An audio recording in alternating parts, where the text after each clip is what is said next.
hak kekayaan Nathan. adalah hak yang timbul dari hasil. Nathan. Pada kesempatan kali ini saya akan menjelaskan tentang pengertian hak cipta. Apa sih itu hak cipta? Hak cipta atau hak kekayaan intelektual, haki, adalah hak yang timbul dari hasil olah pikir kita yang menghasilkan suatu produk atau proses yang berguna untuk manusia.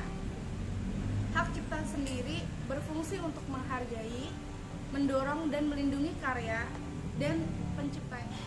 Hak cipta juga dapat diatur, dijual, atau dilisensikan oleh pemegangnya.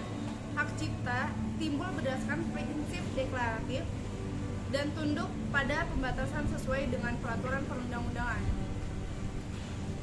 Hal-hal yang termasuk dalam hak kekayaan intelektual. Yang pertama ada merek. Tanda yang ditampilkan secara grafis, gambar, logo, nama, dan lain-lainnya. Yang kedua itu paten. Paten adalah hak eksklusif yang diberikan oleh negara kepada inventor. Yang ketiga, desain industri. Desain industri suatu kreasi tentang bentuk, komposisi garis, warna.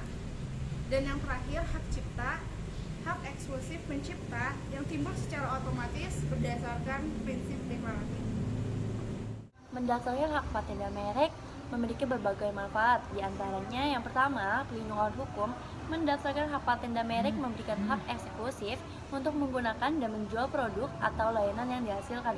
Ini memberikan pelindungan hukum terhadap penggunaan ilegal atau pihak lain. Dan yang kedua, meningkatkan nilai merek. Mendaftarkan merek dapat membantu meningkatkan nilai merek Anda. Hal ini karena merek yang terdaftar cenderung lebih dikenal dan memiliki reputasi yang lebih baik di pasar. Dan yang ketiga, meningkatkan kepercayaan konsumen. Mendaftarkan merek dapat membantu meningkatkan kepercayaan konsumen terhadap produk atau layanan yang Anda tawarkan. Yang keempat, mendorong inovasi. Mendaftarkan hak paten dapat mendorong inovasi dengan memberikan hak eksklusif atas produk atau layanan yang diciptakan.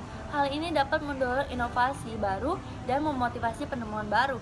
Yang kelima, meningkatkan peluang bisnis. Mendaftarkan hak paten dan merek dapat membuka peluang bisnis baru. Anda dapat menjual atau melestarikan hak paten atau merek Anda ke pihak lain atau bahkan mengembangkan bisnis baru berdasarkan hak paten atau merek yang dimiliki. Merek yang tidak bisa didaftarkan di negara. Yang pertama yaitu bertentangan dengan ideologi negara, peraturan, perundang-undangan, moralitas, agama, kesusilaan, atau ketertiban umum. Yang kedua, hanya menyebut barang dan jasa yang dimohonkan pendaftarannya. Yang ketiga, yaitu memuat unsur yang dapat menyesatkan masyarakat tentang asal, kualitas, jenis, ukuran, macam, dan tujuan penggunaan barang atau jasa yang dimohonkan.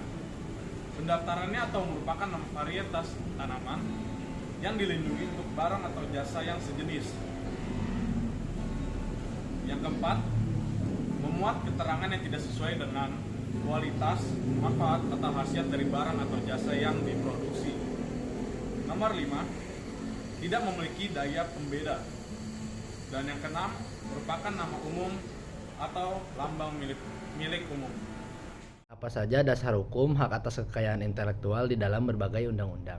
Yang pertama ada Undang-Undang Nomor 7 Tahun 1994 tentang pengesahan Perjanjian Pembentukan Organisasi Perdagangan Dunia.